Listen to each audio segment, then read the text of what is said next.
چین کی تیار کردہ مصنوعی ذہانت کی ایپ نے امریکہ اور یورپ میں ہلچل مچا دی۔ ایک ہفتے کے دوران امریکہ میں چینی ایپ کو سب سے زیادہ ڈاؤن لوڈ کیا گیا۔ امریکہ میں ڈیپسیک کی اچانک مقبولیت کے بعد اسٹاک ایکسچینج میں ٹیکنالوجی کمپنیوں کے شیئرز گر گئے۔ ٹرمپ نے بھی ایپ کو خطرناک قرار دے دیا۔ ٹرمپ نے کہا، اتنی سستی چینی ایپ کی لانچنگ کے بعد ہماری انڈسٹری کو جاگ جانا چاہیے۔ چینی کمپنی نے کہا، عارضی طور پر ایپ کی رجسٹریشن محدود کر رہے ہیں کیونکہ ان کی ایپ پر بڑے پیمانے پر سائبر حملوں کا خطرہ ہے۔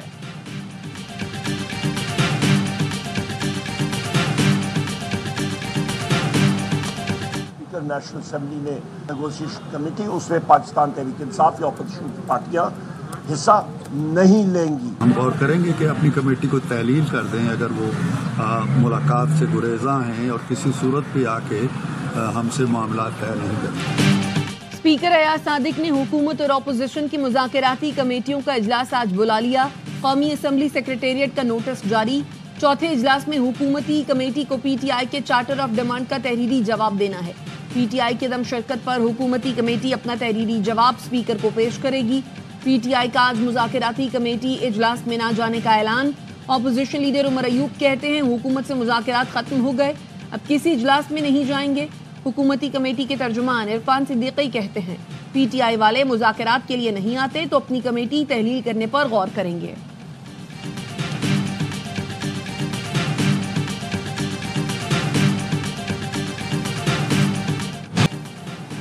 جسٹس منصور علی شاہ کے توہین عدالت کے فیصلے کے خلاف اپیل دائر کریں گے۔ اٹارنی جنرل نے آئینی بینچ کو فیصلہ چیلنج کرنے سے متعلق آگاہ کر دیا۔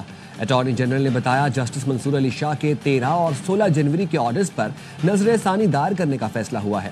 جسٹس جوال خان مندوخیل نے ریمارکس دیے، عدلیہ کی آزادی کی فکر ہم سب کو ہے، کام ضرور کریں لیکن قانون کے مطابق کریں۔ آئینی بینچ نے جسٹس منصور علی شاہ کے 13 اور 16 جنوری کے آرڈر واپس لے لیے۔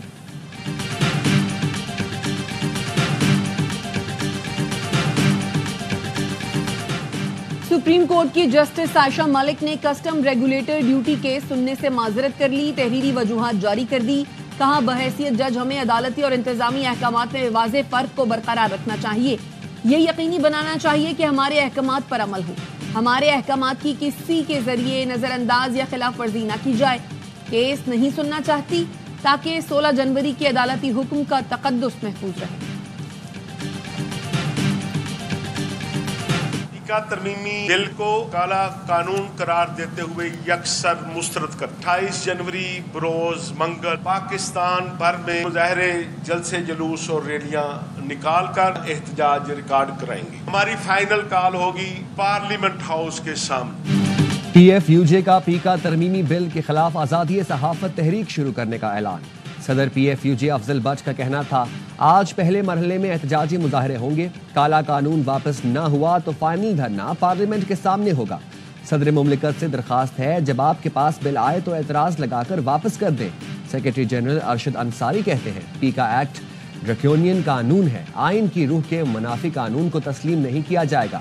حکومت سے کہا تھا کہ ترمیم سے پہلے اسٹیک ہولڈر سے مشاورت کی جائے۔ ہماری اپیل کو نظر انداز کر کے ایوان سے پیکا ایکٹ میں متنازع ترمیم منظور کرائی گئی۔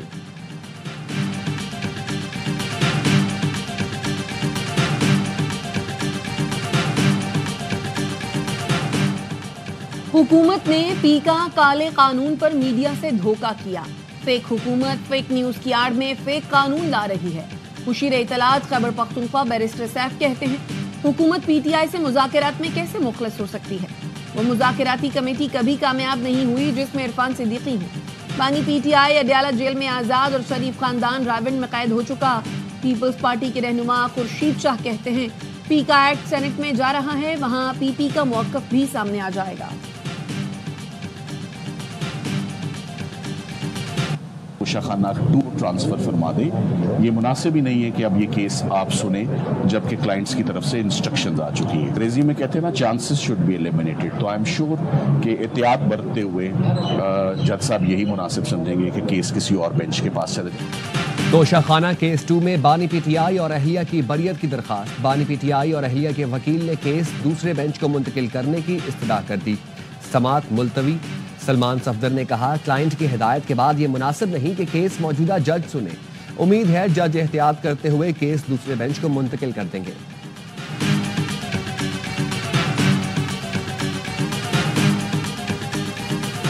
اسلام آباد ہائی کورٹ نے بانی پی ٹی آئی کی ذاتی مولد جہلیہ سے ملاقات اور بیٹوں سے فون پر بات کرانے کی درخواست ہدایات کے ساتھ نمٹا دی۔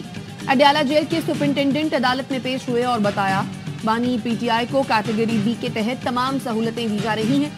وہ 16 ٹی وی چینلز دیکھتے ہیں، 2 اخبارات دیے جاتے ہیں، 1 باورچی بھی دیا گیا ہے۔ ہفتے میں 2 بار ملاقات کی اجازت ہے، لیکن ہم 3 سے 4 بار بھی کرا دیتے ہیں۔ سزا سے قبل بشرا بی بی کی ملاقات کرائی جاتی تھی، اب بھی ملاقات کرا دیں گے۔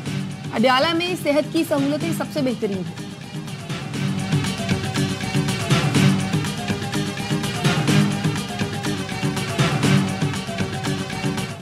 ایف بی آر کو رواں ماہ ریونیو میں 50 ارب روپے کے شارٹ فال کا خدشہ۔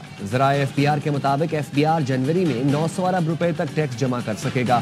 اب تک ایف بی آر 700 ارب روپے کے قریب ٹیکس جمع کر سکا ہے۔ جنوری کے لیے 956 ارب روپے کا ہدف حاصل نہیں ہو سکے گا۔ مارچ کے دوران تقریباً 1200 ارب روپے ٹیکس جمع کرنا ہوگا۔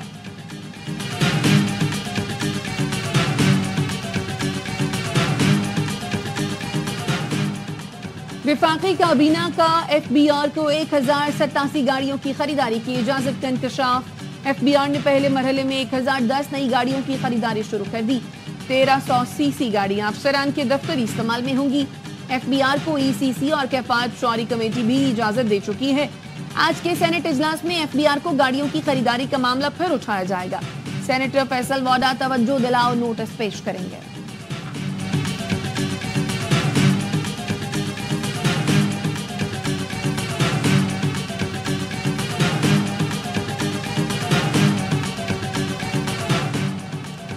وزیراعظم کی صحت کی سہولتوں کے حوالے سے اسلام آباد کو ماڈل بنانے کی ہدایت۔ جناح میڈیکل کمپلیکس کی آلات کی خریداری بروقت شروع کرنے کا حکم۔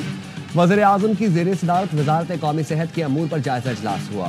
وزیراعظم نے کہا جناح میڈیکل کمپلیکس اور ریسرچ سینٹر کا کام تیز کیا جائے۔ تعمیراتی کام خریداری کا 3rd پارٹی آڈٹ لازمی کروایا جائے۔ شہباز شریف نے کہا حکومت ملک بھر میں صحت کی سہولتوں تک رسائی کے لیے ترجیحی بنیادوں پر کام کر رہی ہے۔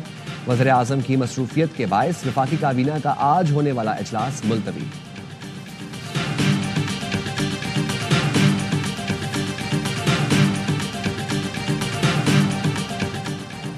چیئرمین پی سی بی کی U S A cricket chief executive officer سے ملاقات، باہمی سیریز کرانے کے پروگرام کو حتمی شکل دینے پر اتفاق۔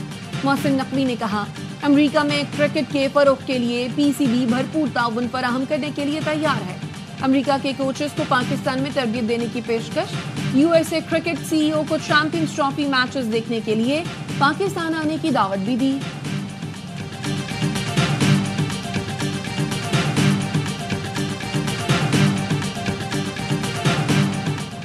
سانگھڑ میں 2 روز قبل قتل کیے گئے 3 افراد کے لواحقین کا لاشیں رکھ کر دھرنا۔ پیپلز پارٹی کی رہنما شازیہ مری رات گئے دھرنے میں پہنچ گئی۔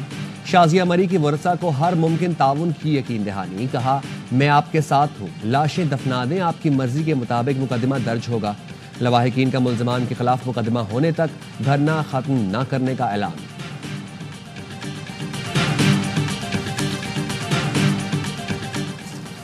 شیر شاہ میں ٹرانسپورٹ کے اڈے کے خلاف درخواست پر سندھ ہائی کورٹ میں سماعت۔ درخواست گزار کے وکیل نے کہا شیر شاہ اردو بازار کے قریب غیر قانونی سٹینڈ بنا دیا گیا ہے، رہائشیوں کو مشکلات کا سامنا ہے، پارکنگ مافیا لوگوں کو ہراساں بھی کرتا ہے۔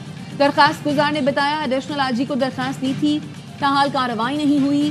عدالت کا پولیس کو 1 ماہ میں شیر شاہ سے پارکنگ سٹینڈ ختم کرانے کا حکم۔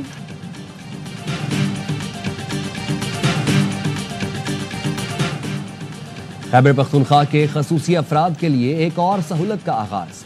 وزیر اعلیٰ علی امین گنڈاپور کہتے ہیں صحت کارڈ کے ذریعے مصنوعی اعضاء کی فراہمی کا آغاز ہونے جا رہا ہے۔ پیراپلاجک سینٹر پشاور میں مصنوعی اعضاء تیار کر کے مفت لگائے جائیں گے۔ رجسٹرڈ 37,000 خصوصی افراد کو 10,000 روپے فراہم کیے جائیں گے۔ معذور طلبہ سرکاری ملازمین کو الیکٹرک چیئرز فراہمی کا منصوبہ شروع کیا گیا ہے۔ امریکہ میں 1000 غیر قانونی تارکین وطن کو حراست میں لے لیا گیا، ہزاروں کو ان کے آبائی وطن بھیجا جا رہا ہے۔ صدر ڈونلڈ ٹرمپ کا کہنا ہے جن ملکوں نے اپنے غیر قانونی تارکین وطن کو واپس نہ لیا تو انہیں بھاری معاشی قیمت چکانا پڑے گی۔ پہلے غیر قانونی تارکین وطن کو روکنا تیسری ترجیح تھی، اب پہلا ایجنڈا ہے۔ ٹرمپ کا 6 جنوری حملہ کیس کی تحقیقاتی ٹیم کے خلاف ایکشن، امریکی میڈیا کے مطابق محکمہ انصاف کے درجنوں افسران کو ناقابل اعتبار قرار دے کر ملازمتوں سے فارغ کر دیا گیا۔ ٹرمپ نے فلوریڈا میں ارکان کانگریس سے خطاب میں اپنی جیت کو سیاسی زلزلہ قرار دے دیا۔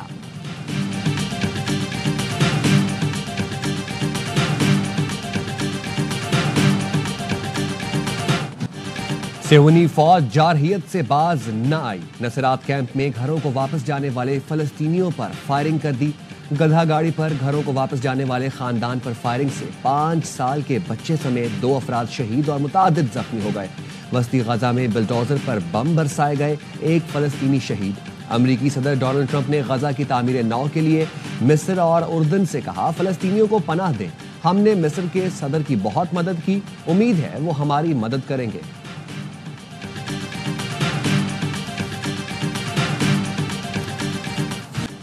جنگ بندی معاہدے کے بعد بے گھر فلسطینیوں کی اپنے علاقوں میں واپسی کا سلسلہ شروع ہو گیا۔ فلسطینی حکام کا کہنا ہے 3 لاکھ افراد شمالی غزہ واپس جا رہے ہیں۔ بے گھر فلسطینی اپنی مدد آپ کے تحت اپنا سامان اٹھائے پیدل گھروں کو چل پڑے۔ راستے میں دم گھٹنے اور پانی کی کمی سے 2 فلسطینی شہید ہو گئے۔ حکام کا کہنا ہے شمالی غزہ کی حالت بدتر ہے، لاکھوں خیموں کی ضرورت ہے۔ اقوام متحدہ کا کہنا ہے شمالی غزہ میں امداد پہنچانے میں اب بھی دشواری کا سامنا ہے۔ اسرائیلی حکومت کا کہنا ہے حماس کے پاس 33 یرغمالیوں میں سے 25 زندہ ہیں، 8 ہلاک ہو چکے۔ اب تک 7 یرغمالیوں کو رہا کیا گیا ہے۔ سعودی عرب نے مکہ مکرمہ اور مدینہ منورہ کی جائیداد میں غیر ملکیوں کو سرمایہ کاری کی اجازت دے دی۔ عرب نیوز کا کہنا ہے غیر ملکی سرمایہ کار مکہ اور مدینہ میں جائیداد کی مالک سعودی لسٹڈ کمپنیوں میں اب سرمایہ کاری کر سکیں گے۔ سعودی کیپٹل مارکیٹ اتھارٹی نے ضوابط مقرر کر دیے۔ اقدام کا مقصد ویژن 2030 میں غیر ملکی سرمایہ کاری اور ترقیاتی سرگرمیوں کو فروغ دینا ہے۔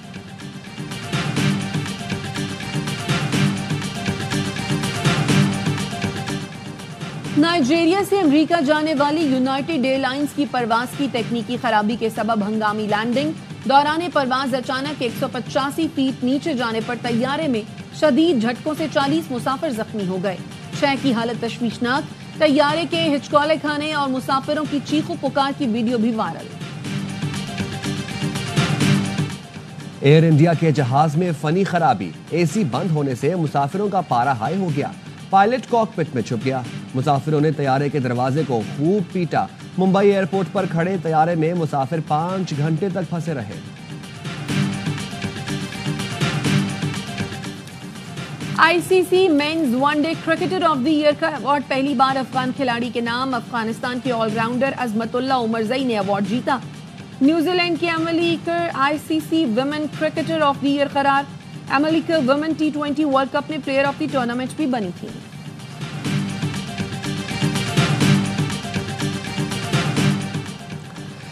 120 سے زائد میٹھے پانی کی جھیلیں، سرسبز جنگلات، سانگھڑ کا چوٹیاری ڈیم نہ صرف آبی ضروریات پوری کرنے کا اہم ذریعہ ہے، اپنی قدرتی خوبصورتی اور سیاحتی کشش کی وجہ سے بھی نمایاں مقام رکھتا ہے۔